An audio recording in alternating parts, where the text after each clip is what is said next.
여호와께 감사하라. 그는 선하시며 그의 인자하심이 영원함이로다. 이제 내일이면 땡스기빙입니다. 추수감사절. 이 휴일을 어떻게 잘 준비하고 계십니까? 이 땡스기빙이라는 말 자체가 우리에게 보여주는 것처럼 이 날은 감사하는 날입니다. 시편 136편을 보면은 총 26절로 이루어져 있는데, 이제 이스라엘의 역사 가운데 행하신 하나님의 행적에 감사하는 내용이 적혀 있습니다. 21절부터 26절까지 매 절마다 그의 인자하심이 영원함이로다 라고 이렇게 이제 주고받는 형식의 시가 시편 136편입니다. 그 중심이 무엇이냐? 하나님께 감사한다라는 마음이죠. 그 마음 담아서 우리 이 시간에 한번 주님께 직접적으로 우리 감사의 고백을 한번 드려볼까요? 제가 여호와께 감사하라 하면 그의 인자하심이 영원함이로다 라고 한번 해보시는 겁니다. 좀 긴가요? 그의 인자하심이 영원함이로다. 한번 해보겠습니다. 여호와께 감사하라. 그의 인자하심이 영원함이로다. 한 번 더. 여호와께 감사하라. 영원함이로다. 아멘. 우리 하나님이 그 영원하신 인자하심으로 우리를 보살펴 주시기 때문에 우리가 이 추수감사절 감사로 나아갈 수 있습니다. 이때만이 아니라 항상 감사하며 나아갈 수 있습니다. 우리 기도하시면서 나아갈 때, 하나님, 우리가 주님 앞에 감사드립니다. 그 감사의 마음, 감사의 정성 가지고 주님의 얼굴을 구하며 이 예배의 자리로 나아갑니다.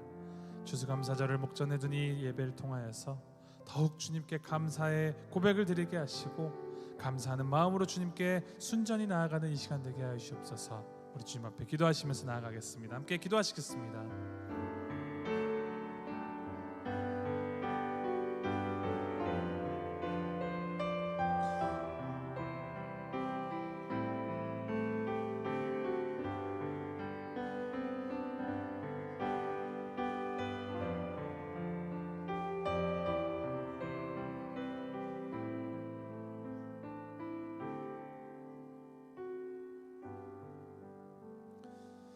하나님, 하나님의 그 영원하신 신실하심, 그 인자하심으로 인하여 우리가 감사하며 나아갑니다. 주님, 주님 앞에 감사로 나아가는 이 예배 주님께만 영광 돌리게 하시고, 주의 이름을 높일 때 주님 영광 받아주시고 그 한없는 은혜로 우리에게 내려주시옵소서. 주님을 진정으로, 신령과 진정으로 예배하는 이 시간 되게 주님 인도하여 주시옵소서. 예수님의 이름으로 기도합니다. 아멘.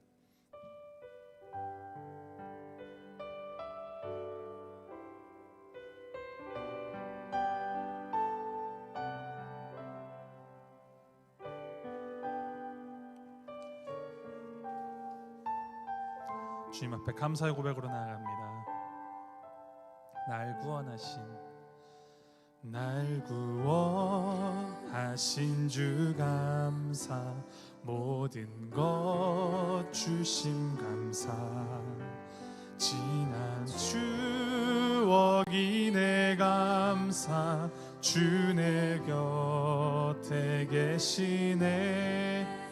향기로운 봄철의 감사, 외로운 가을날 감사, 사라진 눈물도 감사, 나의 영혼 평안에 응답하신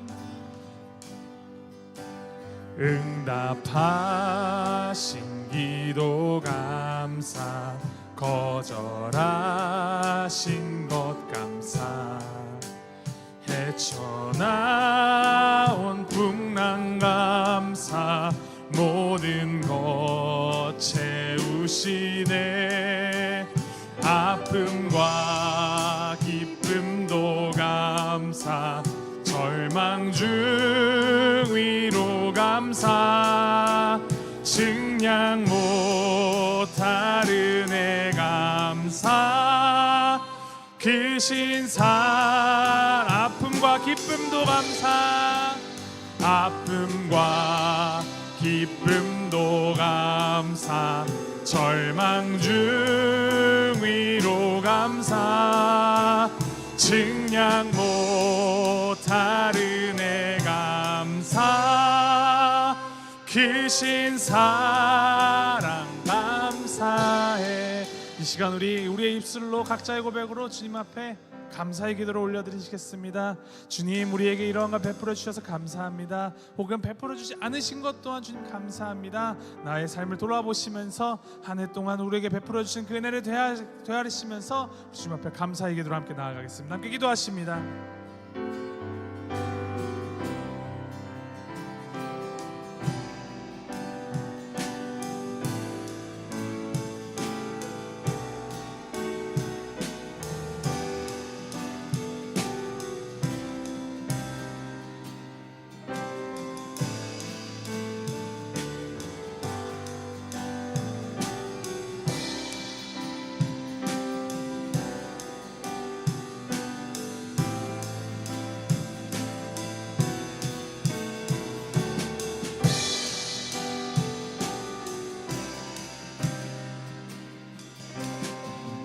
아픔과 기쁨도 감사 아픔도 기쁨도 감사 절망 중 위로 감사 증량 못할 은혜 감사 크신 사랑 감사해. 길가에 장미꽃 길가에 장미꽃 감사 장미꽃 가시 감사 따스한 가정 희망 주신 것 감사 기쁨과 슬픔도 감사 하늘 평안을 감사 내일의 희망을 감사 영원토 기쁨과 슬픔도 기쁨과 슬픔도 감사 하늘 평안을 감사 내일의 희망을 감사 영원토록 감사해.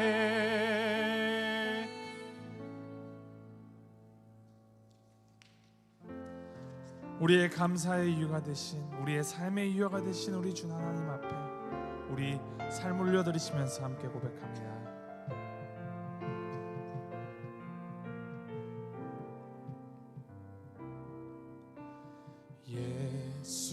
예수는 내 힘이요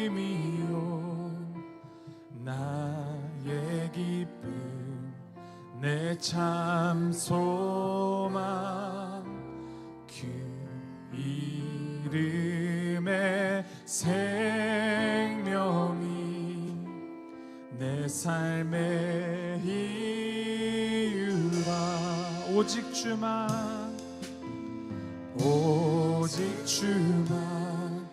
따라갑니다. 오직 주만 높이 받으소서. 내 평생에 그 이름을 그의 선하심이 내 삶이 노래합니다. 그 이름에 그 신능력 영원한 생명이 내 삶의 이유라. 내가 사나 죽으나 가사나 죽이나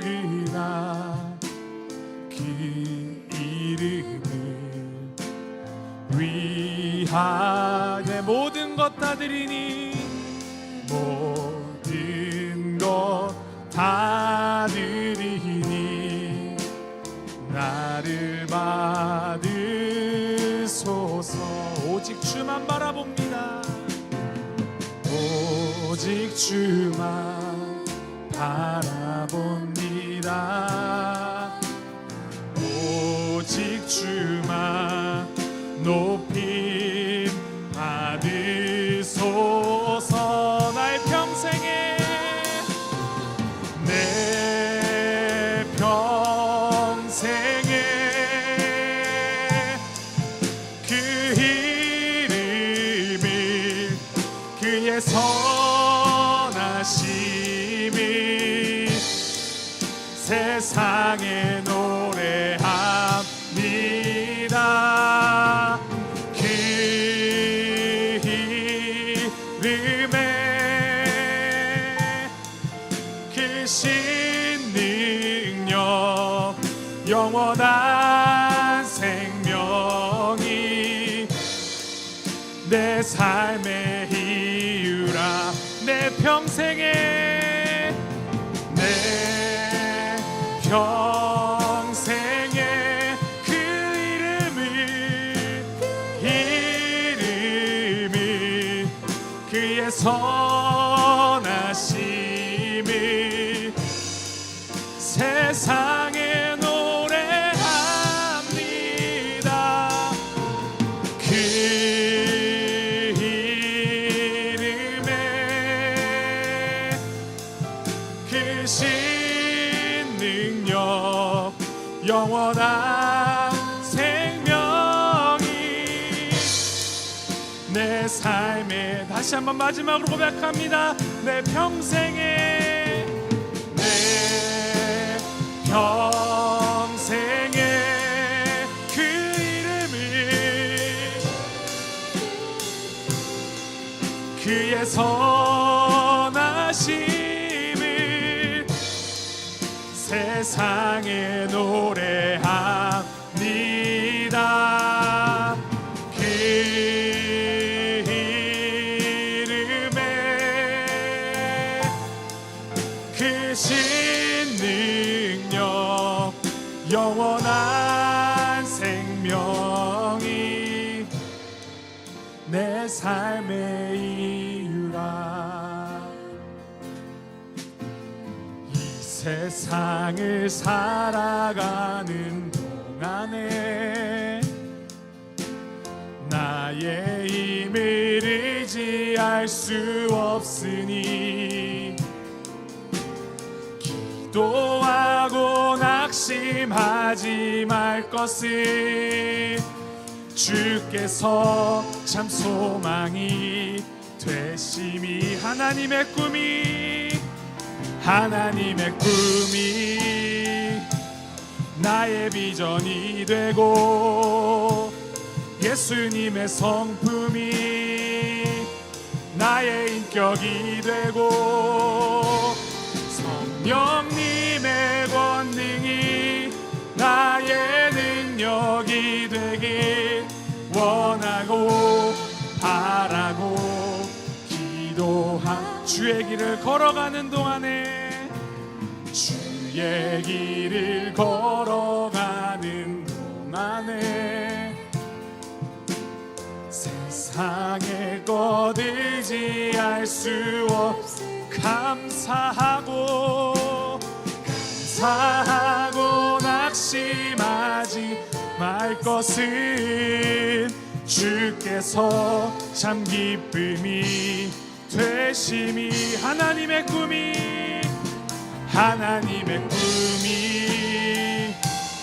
나의 빈전이 되고 예수님의 성품이 나의 인격이 되고 성령님의 권능이 나의 능력이 되길 원하고 바라고 우리 우리 더 큰 목소리로 고백합니다.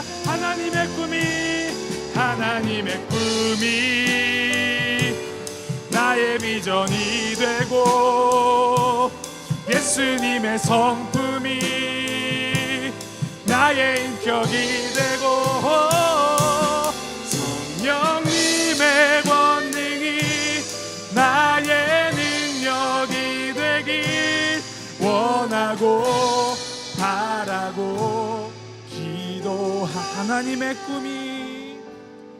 하나님의 꿈이 나의 비전이 되고 예수님의 성품이 나의 인격이 되고 성령님의 권능이 나의 능력이 되길 원하고 바라고 기도합니다.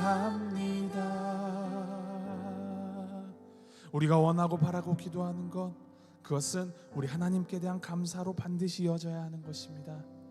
주님에 향한 그 감사가 우리의 믿음으로 이어지고 우리의 소망으로 이어지고 우리의 사랑으로 이어집니다. 그것을 기억하시면서 주님 앞에 기도하실 때, 하나님, 우리가 항상 주님께 감사하며 살아가는 자 되게 하시옵소서. 감사라는 것이 모든 것의 주인이 하나님이심을, 주님의 왕되심을 기억하고 인정하는 것임을 우리가 되새기며 겸손함으로 나아갑니다. 주신 것, 주시지 아니하는 것, 그 모든 것이 주님의 손에 있으니 주님, 날마다 감사하는 우리가 될 수 있도록 인도하시고 감사로 우리의 삶을 채워주시옵소서. 감사로 나아가는 시간, 말씀으로 우리가 더욱더 주님 앞으로 나아가게 하시고 주님께 이 말씀 드릴 때 성령 충만함으로 입혀질 수 있도록 주님 함께 하시옵소서. 우리 주님 앞에 기도함으로 나아가겠습니다. 함께 기도하시겠습니다.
사랑과 은혜가 풍성하신 아버지 하나님, 주님의 놀라운 사랑과 또 은혜에 감사드립니다.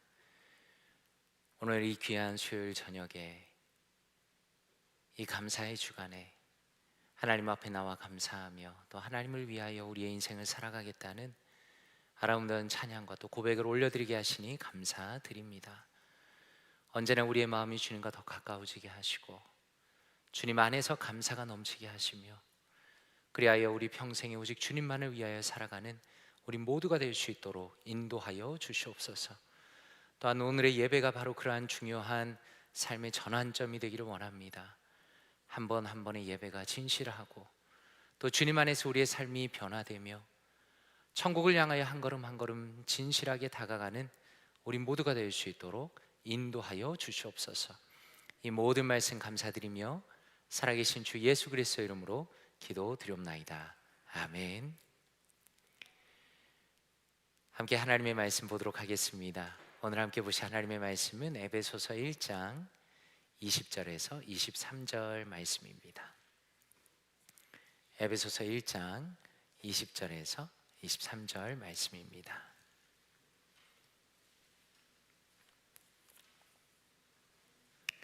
에베소서 1장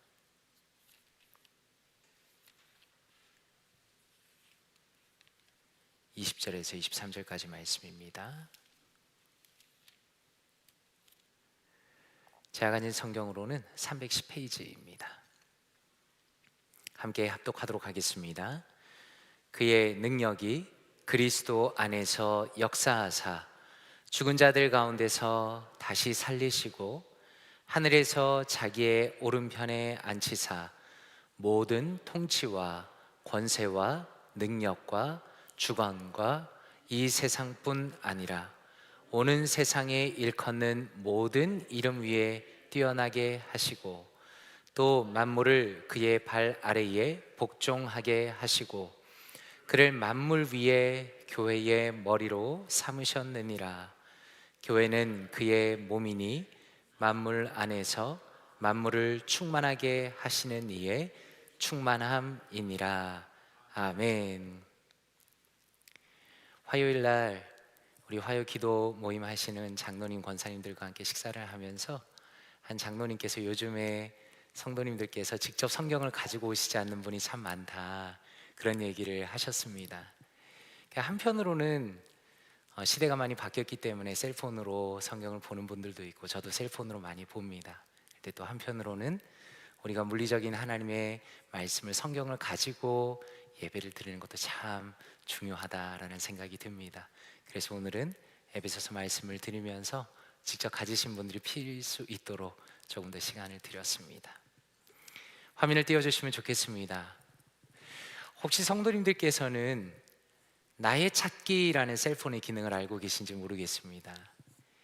이 기능은 아이폰의 경우에는 나의 찾기라는 기능으로 이름이 들어있고, 아니면 삼성 핸드폰에도 비슷한 기능이 들어있습니다. 아이폰의 경우에는 사진에서 보는 것처럼 나의 찾기라는 아이콘을 클릭하면 내가 사전에 등록해 놓은 사람이 어디에 있는지 지도에 표시가 됩니다. 굉장히 편리한 기능이죠. 저는 이 기능이 정말 좋다는 생각이 들었습니다. 왜냐하면 예를 들어서 예전에는 사실 아내가 가끔씩 전화가 안 되면 걱정할 때가 종종 있었는데, 이제는 혹시 전화를 받지 못한다 하더라도 이제는 나의 찾기 기능을 키면 아내가 현재 어디 있는지를 정확하게 알 수가 있기 때문입니다. 제 첫째 아들도 이제 셀폰을 가지고 있기 때문에 혹시 연락이 안 되면 나의 찾기 기능을 키면 어디 있구나라는 걸 금방 알 수가 있습니다. 그런데 참 흥미로운 것은 처음에 이 기능이 나온 것이 2010년 정도입니다. 그런데 한국에서만 10년 넘게 이 기능이 막혀 있었습니다. 전 세계 사람들이 나의 찾기의 기능을 사용하는데 한국 지역 안에서만 이 기능이 작동을 안 하는 겁니다. 그래서 사람들이 애플 회사에다가 계속 요구를 했습니다. 심지어 어떤 사람들은 1인 시위까지 했습니다. 그리고 올해 처음으로 한국 사람들도 한국 안에서 이 기능을 사용할 수 있게 되었습니다. 이 기능을 쓰게 해달라고 사람들이 계속 요구한 이유는 자신의 물건이 혹은 자신이 아끼는 사람이 지금 어디에 있는가를 알고 그 사람과 연결되고 싶어 하는 공통의 마음을 가지고 있었기 때문입니다. 그렇다면 이러한 나의 찾기 기능을 영적인 관점에서 적용을 해보면 어떻게 되겠습니까? 많은 사람들이 이런 질문을 하고 또 궁금증을 가집니다. 예수님은 지금 어디에 계신가? 라는 것입니다. 예수님이 이 땅에 오신 것도 알겠고 다시 하늘로 올라가신 것도 알겠는데, 그렇다면 지금 그분은 어디에서 무엇을 하고 있는가? 바로 그 부분에 대해서 궁금증을 가지는 겁니다. 그리고 오늘 우리가 함께 다룰 교리가 바로 이 부분에 대해서 말씀하시는 겁니다. 먼저 뉴시티 교리문답 49번의 질문을 같이 한번 읽어보면 좋겠습니다. 49번 질문입니다. 같이 한번 읽어보겠습니다. 시작. 그리스도는 지금 어디에 계십니까? 그리스도는 지금 어디에 계십니까? 굉장히 직설적이고 또 굉장히 중요한 질문입니다. 그렇다면 답을 한번 같이 읽어보면 좋겠습니다. 시작. 그리스도는 죽으신 지 사흘 만에 무덤에서 온전히 부활하셔서 아버지 오른편에 앉아 계십니다. 그리고 온 세상을 심판하시고 새롭게 하기 위해 돌아오실 때까지 그곳에서 하나님 나라를 통치하시고 우리를 중보하십니다. 아멘. 성도님들께서는 이 교리의 이 부분을 읽으시면서 어떤 부분이 가장 마음에 와닿으십니까? 저는 이번에 설교를 준비하면서 온전히 부활하셔서라는 부분이 먼저 마음에 와닿았습니다. 온전히 부활하셔서. 참 흥미롭죠. 그냥 부활하셔서라고 설명하는 게 아니라 온전히 부활하셔서라고 굳이 강조가 되어 있습니다. 원래 만들어진 이 뉴시티 교리문답의 영어 교리는 원래 영어로 만들어졌으니까 거기는 이렇게 적혀 있습니다. Christ rose bodily from the grave on the third day after his death. 이렇게 적혀 있습니다. 원래 교리인 bodily, 육체적으로 라는 부분을 온전히 부활하셔서라고 한글로 잘 번역을 한 겁니다. 자, 그렇다면 한번 생각해 보시기 바랍니다. 도대체 예수님께서 육체로 부활하셨다는 것이 왜 굳이 이렇게 강조가 되어 있는 것인가? 왜냐하면 기독교 역사, 교회 역사 가운데 초기에부터 예수님의 육체를 부인하는 이단이 있었기 때문입니다. 첫째로는 예수님이 아예 처음부터 육체가 없었다라고 주장하는 사람들이 있었습니다. 어려운 말로 가연설이라고 부르는데, 이 사람들은 이 땅에 예수님이 오신 것을 보면서 예수님은 육체를 가지고 있는 것처럼 보였을 뿐이고 실제로는 영적인 존재였다라고 주장한 겁니다. 어떻게 보면 굉장히 신령한 주장 같죠? 들을 때는 그럴듯해 보입니다. 그래, 예수님이 뭔가 영적으로 영혼만 있으면 더 멋있어 보이는 거 아닌가라고 생각할 수 있겠습니다. 그러나 이 주장은 하나님의 구원을 정면으로 반박하는 아주 심각한 이단입니다. 한번 생각해 보십시오. 만약에 예수님이 처음부터 영혼만 있었다면 예수님은 실제로 육체의 고통을 당하실 수가 없다는 말이 됩니다. 다시 말해서 예수님께서 십자가에 당하신 모든 고통과 죽음은 결국에는 가짜가 된다는 주장을 담고 있는 겁니다. 그러면 이게 얼마나 심각한 주장인가? 예수님께서 십자가에 죽으셨다는 것은 죄인을 대신해서 모든 죄의 대가를 다 치르셨다는 걸 의미하는 겁니다. 그분이 받으신 고통과 그분이 받은 저주와 그분이 받은 죽음은 모든 우리 인간의 죄의 대가를 치른 겁니다. 그런데 만약에 예수님이 영혼만 가지고 있다면 어떻게 됩니까? 그분은 실제로는 죄의 대가를 치르지 않았다라는 말이 되는 겁니다. 그러므로 예수님이 처음부터 영혼만 있었다라는 주장은 겉으로는 신령한 사람들의 대단한 주장 같아 보이지만 성경의 모든 구원을 정면으로 반박하는, 무너뜨리는 심각한 이단적인 주장이라는 겁니다. 그리고 둘째로는 부활하신 예수님은 육체가 아니라 영혼만 부활했다라고 주장하는 사람들도 있었습니다. 왜냐하면 예수님 당시에 많은 철학자들은 육체는 오염된 것이고 악한 것이고 영혼은 깨끗한 것이다라는 생각에 사로잡혀 있었기 때문입니다. 그런데 이것도 큰 문제인 것은 이들은 성경을 정면으로 거스르는 겁니다. 누가복음 24장 37절에서 39절에 보면 이렇게 말씀합니다. 그들이 놀라고 무서워하여 그 보는 것을 영으로 생각하는지라. 예수께서 이르시되 어찌하여 두려워하며 어찌하여 마음에 의심이 일어나느냐. 내 손과 발을 보고 나인 줄 알라. 또 나를 만져보라.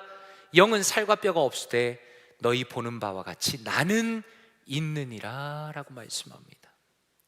예수님께서 부활하신 이후에 제자들 앞에 나타나셨을 때 제자들은 너무 놀랐습니다. 영혼만 나타났다고 생각했습니다.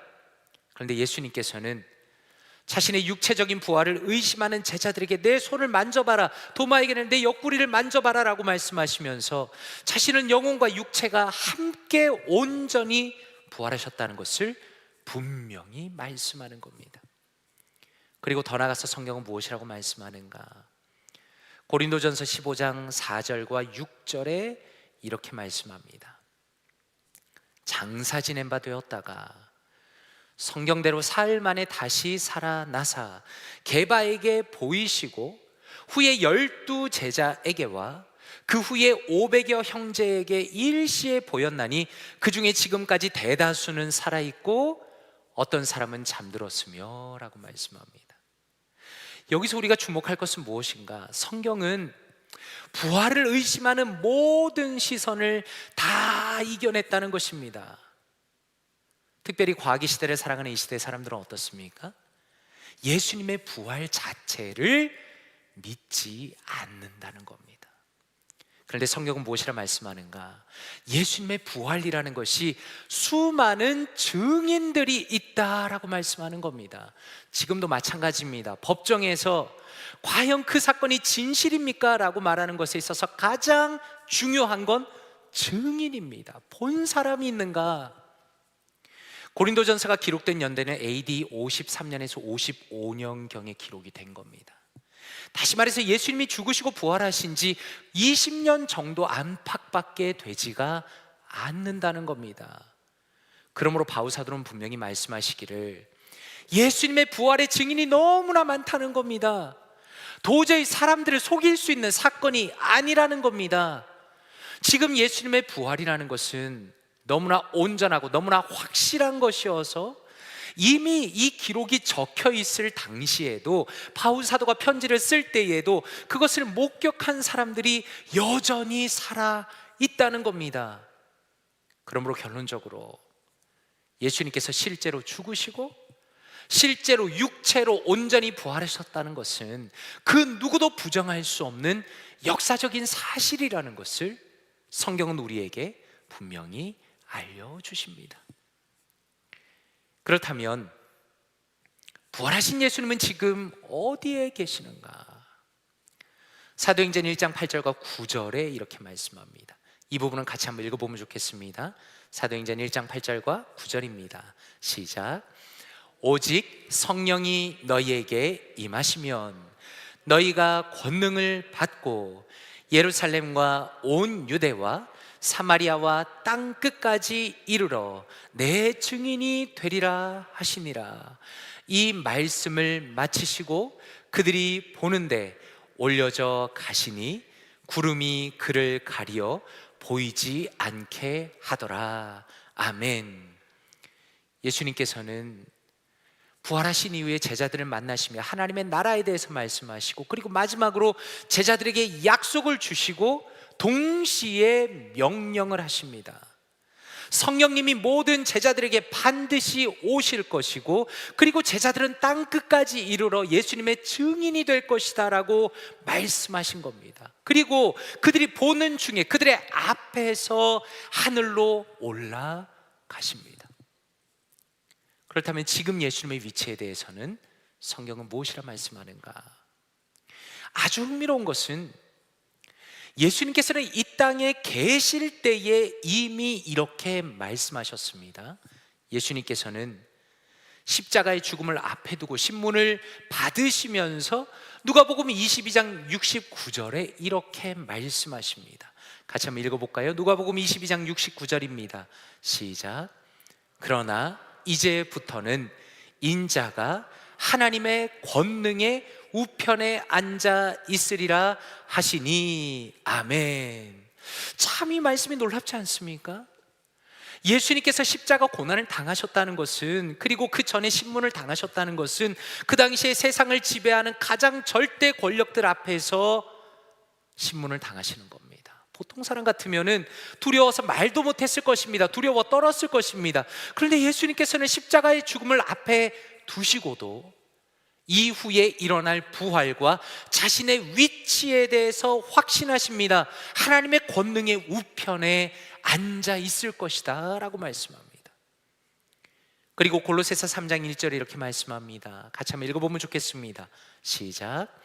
그러므로 너희가 그리스도와 함께 다시 살리심을 받았으면 위의 것을 찾으라. 거기는 그리스도께서 하나님 우편에 앉아 계시느니라. 아멘. 바울 사도께서는 지금 우리가 살아가고 있는 이 땅과 대조되는 영적인 세상을 말씀하십니다. 그리스도께서는 우리 눈에 보이지는 않지만 하나님의 나라에 들어가셨다는 겁니다. 그리고 바로 거기에서 하나님 보좌의 우편에 앉아 계신다라고 다시 한번 말씀합니다. 베드로도 똑같은 말씀을 합니다. 베드로전서 3장 22절에 보니까 이렇게 말씀합니다. 같이 한번 읽어보면 좋겠습니다. 베드로전서 3장 22절 시작. 그는 하늘에 오르사 하나님 우편에 계시니 천사들과 권세들과 능력들이 그에게 복종하느니라. 아멘. 베드로 사도는 예수님께서 하늘로 친히 올라가시는 걸 두 눈으로 본 사람입니다. 그리고 하나님께서 베드로에게 깨닫게 하셨습니다. 그렇게 하늘에 오르신 예수님께서는 하나님 보좌 우편에 약속대로 앉아 계신다는 것을 베드로가 하나님의 영감을 따라 기록하고 있는 겁니다. 결론적으로 성경은 분명히 말씀하시기를 예수 그리스도는 하나님의 보좌 우편에 앉아 계신다라고 말씀합니다. 여기서 우편이라는 것은 단순히 위치를 의미하는 것이 아니라 권능과 최고의 명예의 자리를 의미하는 겁니다. 예수님께서는 자신을 낮추셔서 이 땅에 오셨습니다. 인간으로 오셨습니다. 그런데 부활하신 이후에는 시공간을 초월하시는 가장 완전한 육체를 소유하셨습니다. 하나님의 아들로서 완전한 능력과 위엄을 다시 회복하셨습니다. 그리고 성부 하나님의 우편에 앉아 계시면서 온 세상을 다스리시고 계시다는 것을 성경은 분명하게 말씀하시는 겁니다. 그렇다면 예수님께서 하나님 아버지 성부 하나님의 우편에 계시다는 것은 우리에게 실질적으로 어떤 의미가 있는가? 교리문답에서는 단순히 오른편에 앉아 계십니다 라고 가르치고 있습니다. 하지만 성경은 좀 더 구체적으로 말씀합니다. 로마서 8장 34절에 보니까 이렇게 말씀합니다. 같이 한번 읽어보겠습니다. 시작. 누가 정죄하리요? 죽으실 뿐 아니라 다시 살아나신 이는 그리스도 예수시니 그는 하나님 우편에 계신 자요 우리를 위하여 간구하시는 자신이라. 아멘. 하나님 우편에 앉아 계시고 우리를 위하여 간구하신다. 그런데 재미있는 것은 히브리서 7장 25절에서도 동일하게 말씀합니다. 같이 한번 읽어볼까요? 시작. 그러므로 자기를 힘입어 하나님께 나아가는 자들을 온전히 구원하실 수 있으니 이는 그가 항상 살아 계셔서 그들을 위하여 간구하심이라. 아멘. 아마 기억력이 좋으신 성도님들께서는 로마서 8장 34절과 히브리서 7장 25절을 보면서 동일하게 겹치는 부분을 발견하셨을 겁니다. 그게 무엇입니까? 간구하신다라는 말씀입니다. 간구하신다. 원어인 헬라어로는 엔티카노라는 단어입니다. 엔티카노. 우리가 이 말씀에서 주목할 것은 예수님께서 성부 하나님의 우편에 앉아 계신 그 목적을 분명히 보여주시고 계신다라는 겁니다. 막연하게 앉아 계시고 막연하게 다스리시는 것이 아니라 예수님이 간구하신다라고 반복해서 말씀하고 계십니다. 원래 이 헬라어 단어가 사용되던 예는 그 당시의 예는 이런 겁니다. 신분이 낮은 일반 백성이 총독이나 혹은 왕에게 나아가서 공식적으로 탄원을 하면서 탄원서를 제출하는 게 간구하다라는 원래 헬라어 의미입니다. 그런데 한번 생각해 보십시오. 신분이 낮은 사람이 신분을 높은 사람을 만나는 게 당연히 쉽지가 않았을 겁니다. 지금 우리가 살아가는 시대도 마찬가지죠. 고위 공직자를 만나서 뭔가 탄원한다는 건 사실 너무 어려운 일이지 않습니까? 그런데 예수님 당신은 어떻습니까? 황제가 있고 귀족이 있고 노예가 엄연히 존재하는 로마 시대에는 얼마나 그게 더 어려웠겠습니까? 아마도 이 엔티카노의 은혜를 누릴 수 있는 사람은 평생에 몇 번 없는 특권이었을 겁니다. 그런데 오늘 말씀에서 무엇이라 말씀하는가? 우리의 입장에서는 감히 만날 수도 없는 전능하시고 거룩하신 하나님께 우리를 대신하여서 예수님께서 간구하시고 청원하신다라고 말씀하시는 겁니다. 어떻게 그게 가능한가? 예수님께서 아버지 하나님께 직접 다가갈 수 있는 이유는 그분이 바로 성부 하나님의 독생자 아들이시기 때문입니다. 전능하신 여호와 하나님께서는 성부 하나님과 성자 하나님과 성령 하나님으로 영원히 삼위일체 하나님으로 존재하십니다. 아버지 하나님과 완전히 하나로 계신 예수님께서는 얼마든지 성부 하나님께 직접 나아가서 간구하신다는 겁니다. 그리고 또 중요한 것은 예수님께서 우리를 위해서 그 일을 하신다라는 겁니다. 다시 말해서 예수님의 우리를 향한 사랑이라는 것은 이 땅을 승천하시며 끝난 것이 아니다라는 겁니다. 예수님께서는 자신의 피값으로 사신 자신의 백성들을 지금도 여전히 사랑하십니다. 지금도 돌보고 계십니다. 지금도 우리를 위해서 하나님께 간구하면서 우리의 죄를 용서해 주시기를, 또 우리를 인도해 주시기를 간구하시며 여전히 일하고 계신다라는 겁니다. 그리고 예수님께서 이렇게 하시는 궁극적인 목적은 히브리서 7장 25절에 보니까 온전히 구원하실 수 있으니라고 말씀합니다. 예수님이 우리를 위해서 간구하시기 때문에 온전히 구원하신다는 겁니다. 이 부분에 대해서 NASB 영어 성경은 이렇게 번역합니다. Therefore he is able also to save forever 라고 번역합니다. 영원히 구원하신다라는 겁니다. 한글 성경은 온전히 구원하실 수 있으니 라고 번역한 부분을 영어 성경은 영원히 구원하신다라고 말씀한다는 겁니다. 다시 말해서 하나님께서 우리를 위해서 간구하시는 그 목적이 뭡니까? 예수님께서 우리를 위해서 간구하시는 그 목적은 우리가 하늘 아버지의 나라에 들어가는 바로 그 일을 위해서 간구하신다는 겁니다. 우리가 인생에서 넘어지고 낭망하더라도 다시 일어설 수 있도록, 우리가 죄를 짓는다 하더라도 예수 그리스도를 의지하여서 용서받을 수 있도록, 그리하여서 영원한 하나님의 나라에 완벽하게 들어갈 수 있는 그것을 위해서 예수님께서는 오늘도 보좌 우편에서 우리를 위하여 간구하신다라고 말씀하는 겁니다. 그렇다면 이렇게 믿는 자들을 위해서 일하시는 하나님께서는 믿음이 없고 하나님을 대적하는 이들은 어떻게 대하시는가? 시편 110편 1절에 이렇게 말씀합니다. 시편 110편 1절을 같이 한번 읽어보도록 하겠습니다. 시작.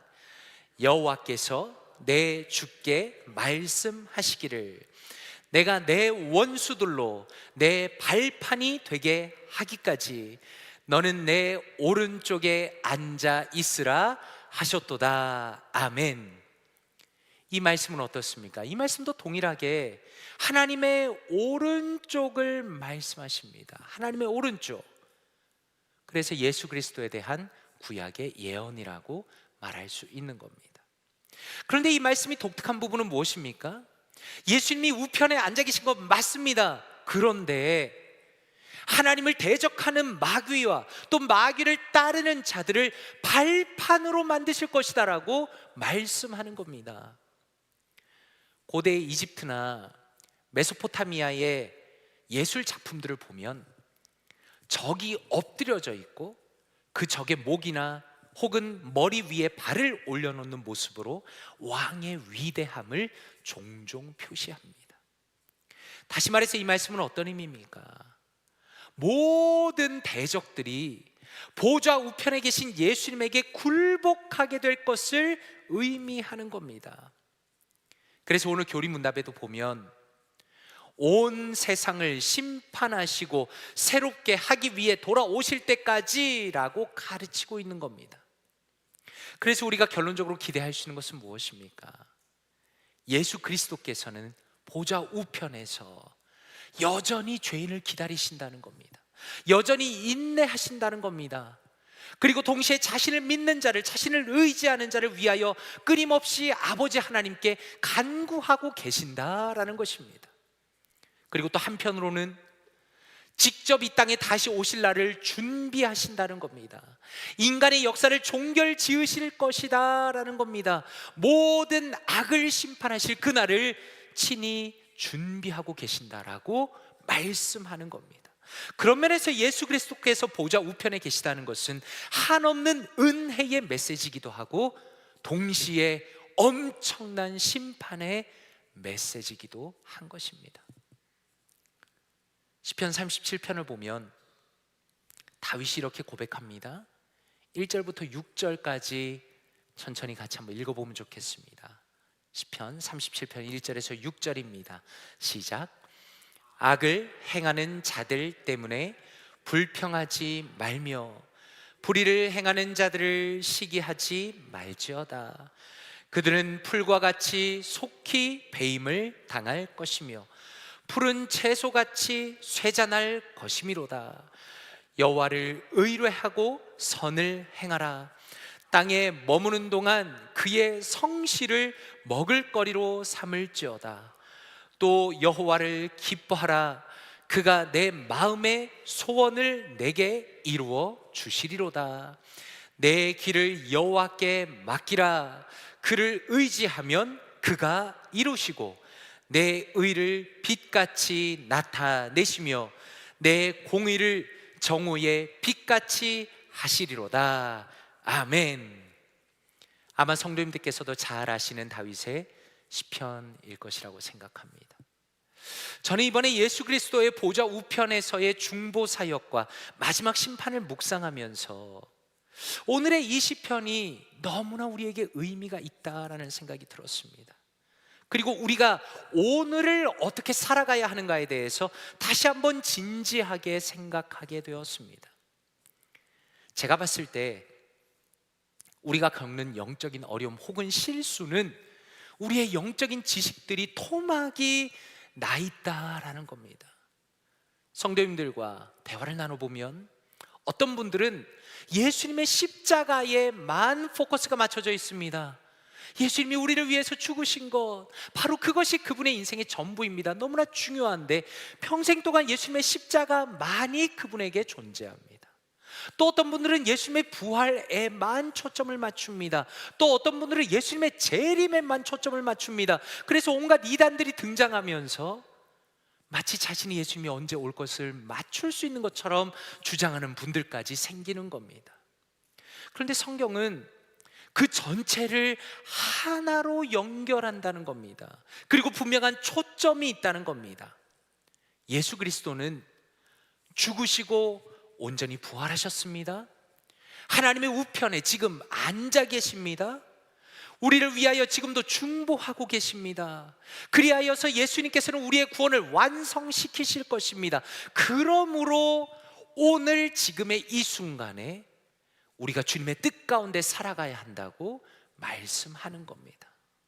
이 모든 것이 하나로 연결되어 있습니다. 그리고 미래를 향한 초점을 맞추고 오늘 지금 우리가 어떻게 살아가야 하는가가 성경의 핵심이라는 겁니다. 다윗은 말씀하시기를 유혹에 빠져서 잠시 있다가 사라질 수밖에 없는 세상을 부러워하지 말라는 겁니다. 불평하지 말라는 겁니다. 악인들의 형통을 그리워하지 말라는 겁니다. 세상의 생각이나 세상의 지혜를 의지하지 말라는 겁니다. 다 시들어서 없어진다는 겁니다. 오히려 다시 오실 예수 그리스도를 의지하라라고 말씀하는 겁니다. 그리하여서 우리의 인생을 주님께서 책임지시고 우리가 이 땅에 살아가는 동안에 혹은 언젠가 하나님의 완전한 공의를 반드시 드러내실 것이라고 약속하고 계시는 겁니다. 결국에는 다시 오실 예수 그리스도의 초점이 맞춰져 있고 보좌 우편에서 우리를 위하여 간구하시는 그분을 언제나 붙들고 살아가라라는 것을 우리에게 말씀하십니다. 원래는 설교 원고를 다 완성을 했는데 본당이 나오기 전에 잠깐 짧은 책을 읽었습니다. 원띵이라는 제목의 일종의 자기계발서입니다. 그런데 그 내용 중에 참 마음에 와닿는 부분이 있었습니다. 파워포인트는 준비가 안 됐지만 제가 잠깐 읽어드리겠습니다. 우선순위가 곧 우리가 중요하게 생각하는 대상이고 우리가 취하는 행동에서 나온다는 것을 알려준다. 그리고 삶이란 일련의 연속된 선택이며 우리의 목적의식이 우선순위를 정하고 우선순위가 행동의 생산성을 결정한다는 것을 일깨워준다라고 말합니다. 삶이란 일련의 연속된 선택이며 우리의 목적의식이 우선순위를 정하고 우선순위가 행동의 생산성을 결정한다는 것을 일깨워준다라고 말합니다. 이 책의 저자는 사람이 평생 동안 원띵을 추구해야 된다고 주장합니다. 가장 중요한 목적의식이 있어야 한다는 겁니다. 그리고 물어봅니다. 당신이 가장 중요하게 생각하는 목적의식이 뭡니까? 우선순위가 뭡니까? 라고 물어보는 겁니다. 사실 이 교리문답이 가르쳐주는 것이 그것입니다. 우리는 이 땅에 살아가면서 무엇을 보게 됩니까? 세상 사람들이 살아가는 모습을 봅니다.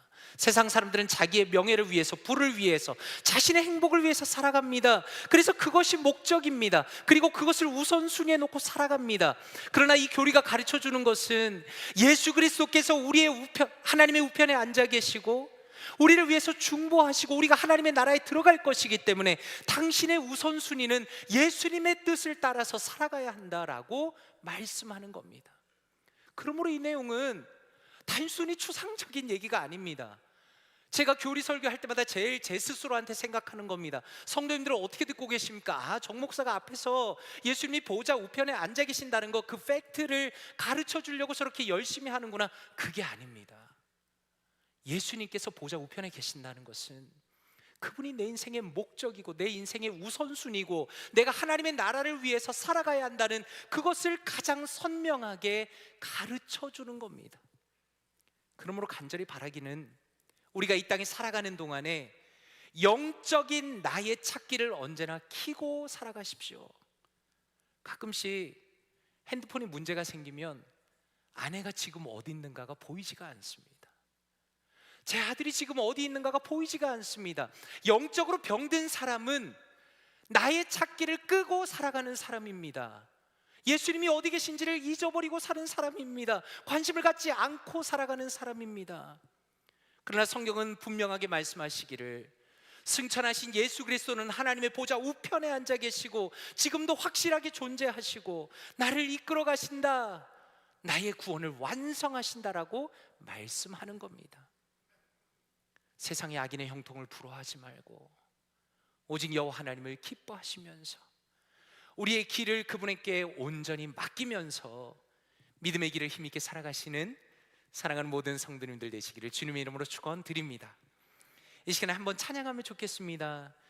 우리 박 목사님께서 찬양 선곡을 참 잘하시는데 예수는 내 힘이요, 저도 너무 좋아하는 찬양입니다. 이 찬양이 참 우리 인생의 목적과 우리 인생의 삶의 우선순위와 우리 인생이 지금 어디로 가고 있는가를 정말 아름답게 드러내는 찬양이라고 생각합니다. 가사를 묵상하면서 함께 한번 찬양하면 좋겠습니다. 예수는 내 힘이요, 예수는 내 힘, 나의 기쁨, 내 참 소망, 나의 기쁨, 내 참소, 그 이름의 생명이, 그 이름의 생명이 내 삶의 이유라, 내 삶의 이유. 다시 한번 찬양합시다. 예수는 내 힘이요, 예수는 내 힘이요, 나의 기쁨, 나의 기쁨, 내 참 소망, 내 이름의 생명이 내 삶의 이유라. 오직 주만, 오직 주만 따라갑니다. 오직 주만 높임 받으소서. 내 평생에 그 이름을, 그의 선하심을 세상에 노래합니다. 그 이름에 크신 능력, 영원한 생명이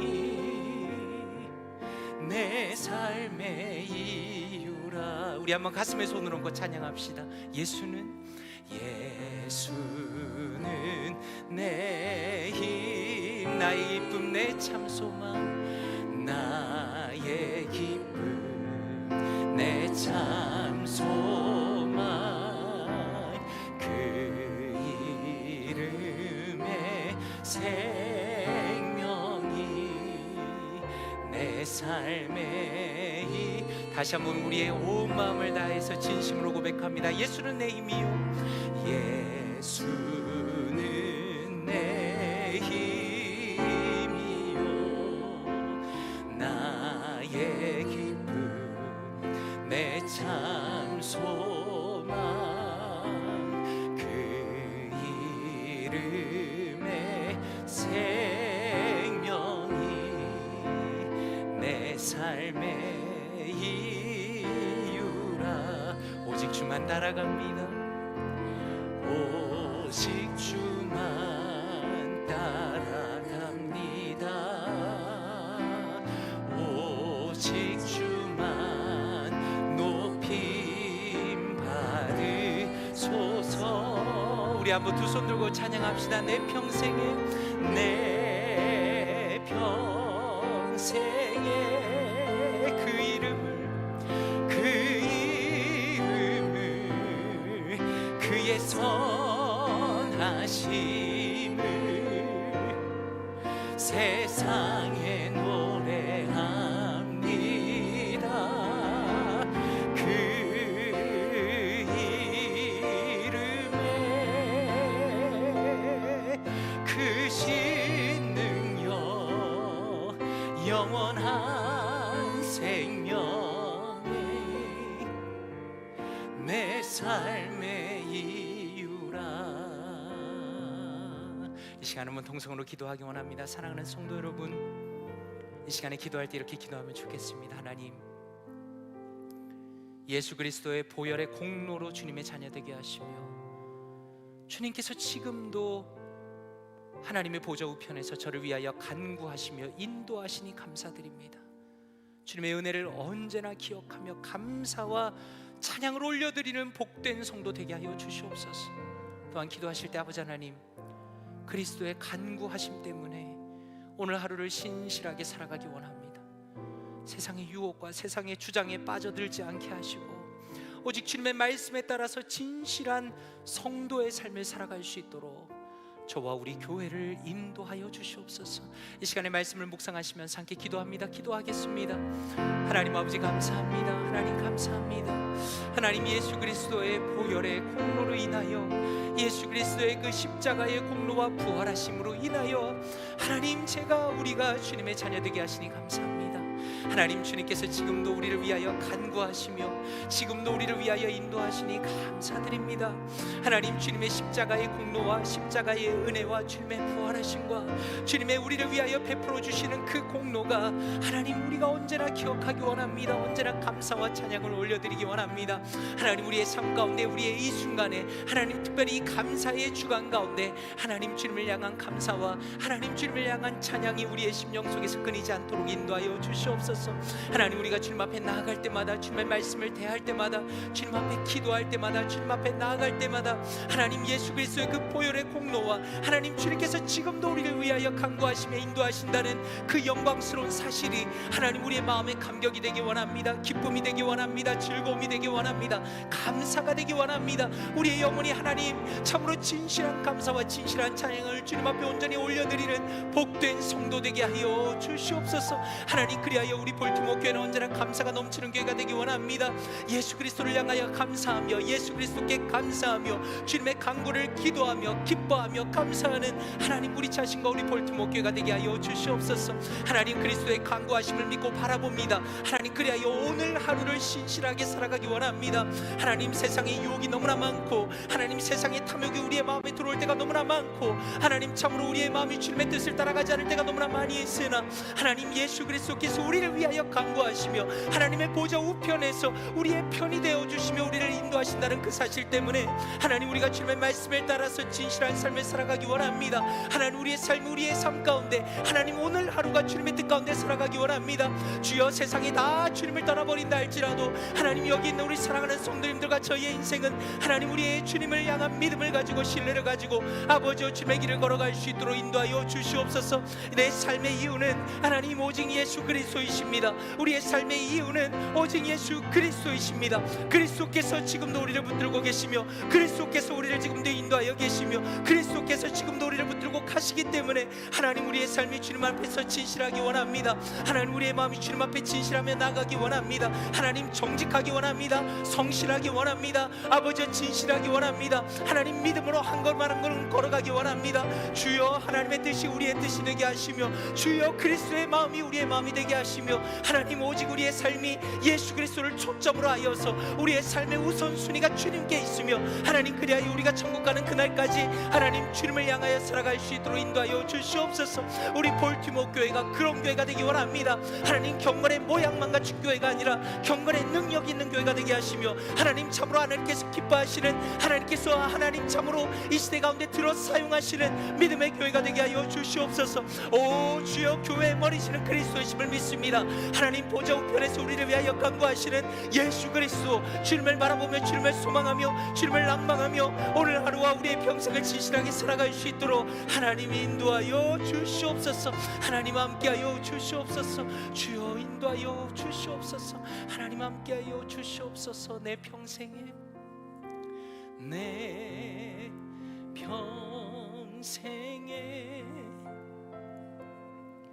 그 이름을, 그의 선하심을 세상에 노래합니다. 그 이름에 크신 능력, 영원한 생명이 내 삶의 이유라. 사랑과 은혜가 충만하신 아버지 하나님, 감사합니다. 온전히 부활하시고 하나님의 보좌 우편에 앉으신 예수 그리스도를 말씀을 통하여 목격하며 바라보며 믿게 하시고 의지하게 하시니 감사드립니다. 하나님, 우리의 평생 동안에 그리스도를 찾으며 그리스도께서 우리를 위하고 계신다는 것을 믿으며 그리스도의 말씀을 따라 살아갈 수 있도록 도와주시옵소서. 우리의 삶에 초점이 맞춰지기 원합니다. 세상의 헛된 욕심과 탐욕을 위해 살지 않도록 도와주시고 세상을 부러워하지 않도록 도와주시고 주님께서 우리를 인도하신 그 인도하심을 따라 십자가의 길을 담대하게 오늘 하루 진실하게 걸어가는 우리 모두가 되게 하여 주시옵소서. 하나님, 우리 볼티모 교회는 예수 그리스도께서 주인이십니다. 주님께서 우리 교회의 머리가 되십니다. 하나님, 저를 포함하여 우리 중에 그 누구도 자신이 교회의 머리인 것처럼 주장하지 않도록 도와주시고 하나님, 오직 우리 볼티모 교회는 이 말세지 말에 하나님의 뜻을 이루며 하나님의 복음을 전하며 주님의 뜻을 온전히 이루는 아름다운 교회가 되게 하여 주시옵소서. 그리하여 그리스도께서 다시 한번 이 땅에 오시든지 아니면 우리가 주님을 먼저 뵙든지 바로 그날에 착하고 충성된 종이라고, 착하고 충성된 교회라고 칭찬받는 우리 모든 성도님들, 또 우리 볼티모 교회 될 수 있도록 인도하여 주시옵소서. 이제는 우리 주 예수 그리스도의 은혜와 아버지 하나님의 사랑과 성령 하나님의 교통하심이 오늘도 우리를 위해 간구하시는 그리스도를 의지하여 믿음으로 신실하게 살아가기로 결심한 사랑하는 모든 성도님들의 머리 위에 함께 하시기를 간절히 축원드리옵나이다. 아멘.